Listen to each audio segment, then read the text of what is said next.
Que debemos entender? Digo eu, que nos estafou a autoridade portuaria?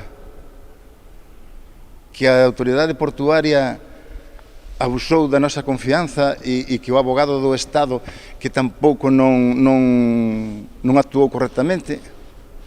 Que o BOE, o que sale no BOE, non sirve para nada?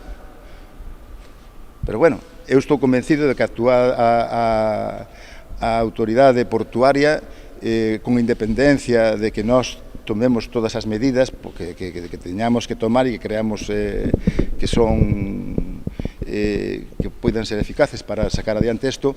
Estamos convencidos de que a autoridade portuaria actuou dentro do marco legal, non que fixo nada ilegal. En este caso, creemos que o quen está facendo algo ilegal é o Concello.